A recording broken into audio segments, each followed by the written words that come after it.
Hi friends, ഇത് കാണുമ്പോൾ നല്ല ചിക്കൻ വരട്ടി വെച്ചതുപോലെ ഇല്ലേ, വറുത്തരച്ചിട്ട് വരട്ടി വെച്ചതുപോലെ. പക്ഷേ എല്ലാം നമ്മൾ ചെറിയ കായില്ലേ വാഴയ്ക്ക, അത് ഇതുപോലെ വരട്ടി വെച്ചതാണ്. നമ്മൾ ചിക്കൻ കറി, നാടൻ ചിക്കൻ കറി വെക്കില്ല അതേപോലെ.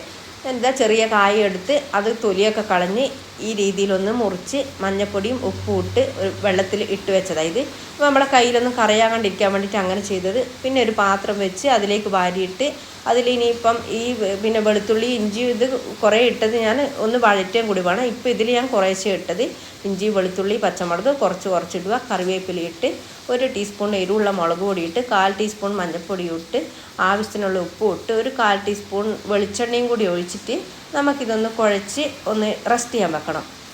അപ്പോൾ ഇതുവരെ ഇത് ഉണ്ടാക്കാത്തവരുണ്ടെങ്കിൽ ഉറപ്പായിട്ട് ഇത് ഉണ്ടാക്കി നോക്കണം കേട്ടോ. അത്രയും നല്ല ടേസ്റ്റാണ്. എന്ന് വെച്ചാൽ നമുക്ക് ചിക്കനോ മീനോ ഒന്നും ഇല്ലാത്ത ദിവസങ്ങളിൽ നമുക്കിത് വെച്ച് കഴിഞ്ഞാൽ ചോറുണ്ണാനും പൊറോട്ടക്കും ചപ്പാത്തിക്കും ഒക്കെ പറ്റും. ഇനി നമുക്കൊരു പാൻ അടുപ്പത്ത് വെച്ച് വെളിച്ചെണ്ണ ഒന്ന് ചൂടാകുന്ന സമയത്ത് ബാക്കിയുള്ള ഇഞ്ചി വെളുത്തുള്ളി പച്ചമുളക് അതൊക്കെ ഒന്ന് വഴറ്റിയതിന് ശേഷം 2 സവാള ഇട്ട് അതും ഒന്ന് വഴറ്റി അതിന് ശേഷം 1/4 ടീസ്പൂൺ മഞ്ഞൾപ്പൊടിയും 1 ടേബിൾ സ്പൂൺ കാശ്മീരി മുളക് പൊടിയും 1 ടീസ്പൂൺ ചിക്കൻ മസാലയും 1 ടീസ്പൂൺ മല്ലിപ്പൊടിയും ആവശ്യത്തിനുള്ള ഉപ്പും ഇട്ട് ഒന്ന് വഴറ്റണം. അപ്പോൾ അന്ന് നല്ലതുപോലെ ഒന്ന് വഴറ്റി ആ പച്ചമണമൊക്കെ ഒന്ന് പോകുന്നവരെ വഴറ്റണം. അപ്പോൾ ആ സമയം കൊണ്ട് നമുക്ക് കായ ഒന്ന് അടുപ്പത്ത് വെക്കാം. നമുക്കിനി കുക്കറിൽ വേണമെങ്കിൽ ഒരു വിസിലെടുത്ത് കുക്കറിൽ വെക്കാം. ഞാനിപ്പോൾ ഒരു പാത്രത്തിലാണ് വെച്ചിരിക്കുന്നത്. അപ്പോൾ അതൊന്ന് അവിടുന്ന് വേവട്ടെ. നല്ലതുപോലെ വെന്ത് കഴിഞ്ഞാൽ നമുക്ക് ഈ വഴറ്റുന്നത് നമുക്കതിലേക്ക് ഇടുക വേണ്ടത്. അപ്പോൾ ഞാൻ ഇടയ്ക്കൊന്ന് ഇളക്കി കൊടുത്തിട്ടുണ്ട് കായ. ഇനി ലൂസാക്കിയിട്ട് വേണമെങ്കിൽ ലൂസാക്കിയിട്ട് നമുക്ക് എടുക്കാം. അപ്പോൾ ഞാൻ ഈ പാനിൻ്റെ അകത്ത് തക്കാളി ഒന്നും കൂടി 1 തക്കാളി മുറിച്ചിട്ട് ഒന്ന് വേവിക്കാനൊന്ന് ചൂടാകാൻ വെച്ചിട്ടുണ്ടായിരുന്നു. അപ്പോൾ അതും എല്ലാം കൂടി ഞാൻ പിന്നെ കായേൻ്റെ കൂടെ ഇട്ട് ഇനി മസാലയൊക്കെ ഒന്ന് കായൊക്കെ പിടിക്കട്ടെ.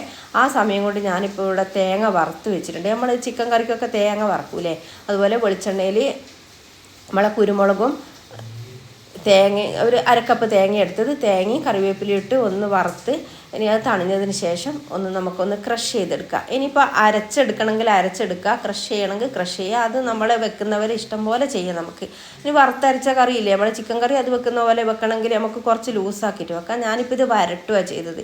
അപ്പോൾ ഞാനിതേ രൂപത്തിൽ ക്രഷ് ചെയ്ത് ഇനി ആ കായ മിക്സിൻ്റെ കൂടെയൊക്കെ ഇട്ട് ഒന്ന് മിക്സ് ചെയ്ത് വെച്ചിട്ടുണ്ട്. ഇനി നമുക്കതിനൊരു വറവിടണം, താളിക്കണം. അതിന് ഒരു പാൻ അടുപ്പത്ത് വെച്ച് വെളിച്ചെണ്ണ ഒഴിച്ച് കുറച്ച് കടുകിട്ട് കുറച്ച് തേങ്ങ കൊത്തുവിട്ട് വറ്റൽമുളക് ഇട്ട് ഒന്ന് മൂപ്പിച്ചതിന് ശേഷം ഇതിട്ട് ഇനി ഇത് ആദ്യമായിട്ട് വീഡിയോ കാണുന്നവരൊന്ന് സബ്സ്ക്രൈബ് ചെയ്യാൻ മറക്കല്ലേ. ഷെയറും ലൈക്കൊക്കെ ചെയ്തൊന്ന് സപ്പോർട്ട് ചെയ്യണം കേട്ടോ. പിന്നെ ഇനി അടുത്ത വീഡിയോ ആയിട്ട് വരാം. See U.